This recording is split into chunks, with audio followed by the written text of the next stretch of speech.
آپ کو برکات عطا فرمائے گا. جی اچھا ایک سوال رہ گیا ہے کہ 3 تولے جو ہے وہ 2 بچیوں کے اس پر ہیں اور 1 تولہ ماں نے اپنے پاس رکھا ہوا ہے. صحیح. اچھا اب وہ بچیاں جوان ہیں ظاہر ہے, اب ان کی ملک اگر کر دیا ہے 3 تولے ایک کی ملک, 3 تولے دوسرے کی ملک اور 1 تولہ آپ کی ملک, آپ نے ان کو دے دیا ہے, صحیح. تو اس صورت میں ظاہر ہے کہ اب ہر ایک کے پاس 3 تولے ہیں آپ کے پاس, اب کسی کے پاس جو ہے وہ اس کے علاوہ کچھ بھی نہیں ہے تو پھر زکوٰۃ نہیں ہوگی, کسی پر بھی زکوٰۃ نہیں ہوگی. ٹھیک ہے. لیکن آپ نے صرف نام چڑھایا ہوا کہ میں ان کی شادی کی رکھا اپنے پاس, قبضہ آپ کے پاس ہے, تو کل ملا کر 7 تولے ہو چکا ہے یہ, تو 7.5 تولہ ہونا چاہیے. اگر اس کے ساتھ کچھ اور رقم آپ کے پاس موجود ہے تو پھر آپ کو زکوٰۃ دینی ہوگی. بالکل ٹھیک ہے. اگر 2 بیٹیاں ہیں تو ظاہر 7 تولہ بنا. ہاں بہتر یہ کہ آپ اگر اس سے بچنا چاہتی ہیں, غریب ہیں, تو آپ ان کی ملک کر دیں, ان کو دے دیں تاکہ ان پر بھی ظاہر زکوٰۃ کا اطلاق نہ ہو.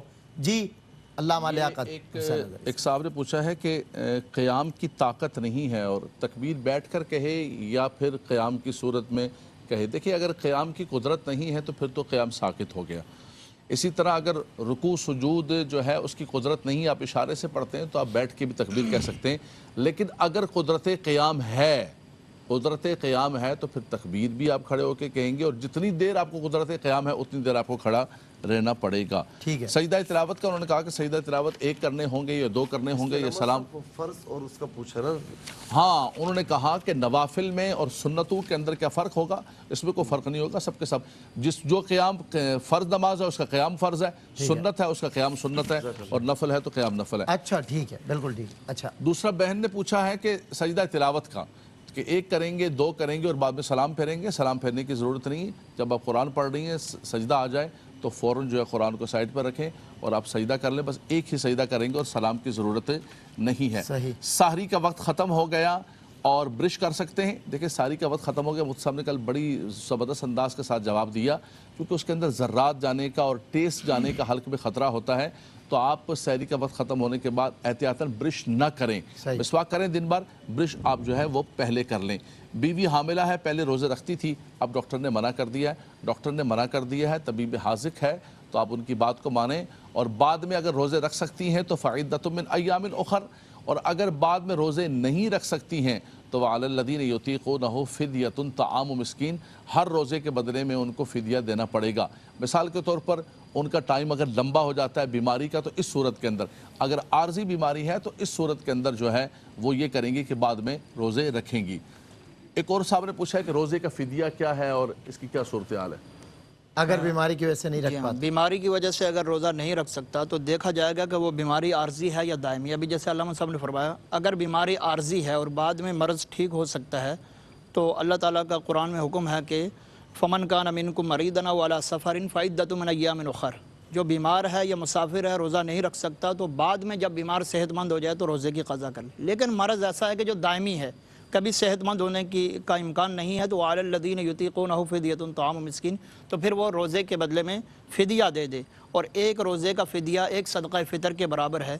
جیسے 125 روپے کا بھی اعلان کیا ہے مفتی صاحب نے, تو اسی حساب سے 30 روزوں کا جو فدیہ بنتا ہے وہ ادا کر دیں گے تو آپ کا فدیہ ادا ہو جائے. بالکل ٹھیک ہے. مفتی صاحب ہمیں 2 روز پہلے شاہ اسداللہ جنیدی صاحب معروف ہستی ہیں, انہوں نے میسج بھیجا تھا کہ خمس کے حوالے سے علماء کرام سے سوال پوچھا جائے جو ہم کل نہیں کر سکے. آج خمس کے حوالے سے آپ اور علامہ صاحب اپنی افکار عالیہ پلیز. دیکھیں قرآن کریم میں ہے کہ وَاعْلَمُوا أَنَّمَا غَنِمْتُم مِّن شَيْءٍ فَأَنَّ لِلَّهِ خُمُسَهُ, کہ جان رکھو کہ جو تمہارے پاس غنیمت ہے تو اس میں اللہ کے لیے خمس ہے. اچھا اب ظاہر ہے کہ خمس جو ہے یہ اللہ اور اس کے رسول فَأَنَّ لِلَّهِ وَرَسُولِهِ, اللہ اور اس کے رسول کے لیے خمس ہے. اب اس میں چاہے وہ یعنی مثال کے طور پر غنیمت کا معاملہ ہو یا چاہے جو زمین سے معدنیات نکلتے ہیں, معادن نکلتے ہیں, ان کا معاملہ, تو غنیمت کا معاملہ تو اب نہیں رہا. ظاہر مال غنیمت جہاد نہیں ہو رہا تو مال غنیمت بھی نہیں ہے. اب ہونا یہ چاہیے کہ گورنمنٹ کی طرف سے ظاہر ہے کہ تیل بھی نکل رہا ہے یا پیٹرول نکل رہا ہے, دیگر معادن نکل رہے ہیں, تو اس میں سے 5واں حصہ چونکہ سادات کے لیے زکوٰۃ لینا جائز نہیں, تو گورنمنٹ سے گزارش کی جا سکتی ہے کہ ان کے لیے 5واں حصہ نکالیں تاکہ جتنے بھی سادات اکرام ہیں ان تک ان کا حق پہنچے. لیکن میں یہاں پر ایک بات کہوں گا جنیدی صاحب سے بھی کہ حضرت ہم بہت اوپر کی بات کر رہے ہیں, پتہ نہیں کون ہماری سنے کون نہ سنے, ہم یہ کر سکتے ہیں اپنے انداز سے جو ہماری چادر ہے اس کے مطابق ہم یہ ٹھان لیں کہ ہم کم از کم اپنی ذات سے ایک سادات کا جو انتظام ہے ہم سنبھالیں گے. تو میں سمجھتا ہوں کہ ہزاروں لاکھوں لوگ اس میں آگے آئیں گے اور انشاءاللہ ہم اپنی مدد آپ کے تحت یہ کر سکتے ہیں. باقی خمس کا جو مسئلہ میں نے بتا دیا. علامہ صاحب دو جملے سادات کے لیے, پھر میں جا رہا ہوں بریک پر. بالکل سادات کا ہمیں خیال کرنا چاہیے اور بحمداللہ تبارک و تعالی جیسے کہ بلا مفتی صاحب اور ہم سب کوشش یہ کرتے ہیں کہ جو ہمارے سادات ہیں ان کا خیال رکھیں اور ہمیں خیال رکھنا چاہیے. وہ سب نے یہی فرمایا کہ ہم اسٹیٹ کو دیکھتے رہیں گے, حکومتوں کو دیکھتے رہیں گے تو پھر تو یہ سید بیچارے ان کے ساتھ ظلم ہو جائے گا. انڈیویجول بیسس پہ دیکھیں سادات کو زکوٰۃ ایز اے آنر نہیں دیا جاتا. یہ مصنف نے جیسے فرمایا کہ یہ تو امام حسن اپنے منہ میں کھجور ڈال رہے تھے, حضور نے کہا تھوکو اس کو, یہ کیا کر رہے ہو, یہ تو میل کچیل ہے, یہ تو گند ہے. سید اس کے لیے نہیں, زکاتوں کے لیے نہیں ہے. ان کو اپنے صاف ستھرے بلکہ ان کو پیش کر کے کہیں کہ سید صاحب یہ آپ کا شکریہ ہے کہ آپ قبول و منظور کرو. بالکل ٹھیک ہے. علامہ قدرت اللہ صاحب ایک جملہ سادات کے لیے, سیدوں کے لیے.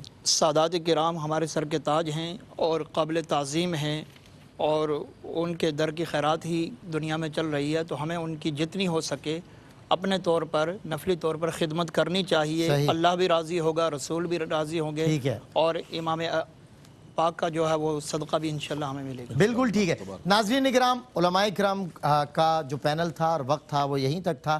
اب بریک کے بعد ہمیں ممتاز عالم دین علامہ حافظ عبدالحفیظ معرفی صاحب جوائن کریں گے اور دو ثنا خواں ہیں جن میں حسن معین اور اسامہ معین ہے جو وقفے کے بعد انشاءاللہ ہمیں جوائن کریں گے. مفتی صاحب کا, علامہ صاحب کا بہت شکریہ کہ آپ تشریف لائے اور بزم سجی. ملتا ہوں آپ سے ایک مختصر سے بریک کے بعد. اللہ کی رحمتوں کا خزینہ شان رمضان, بخشش و مغفرت کا, بخشش و مغفرت کا سفینہ شان رمضان.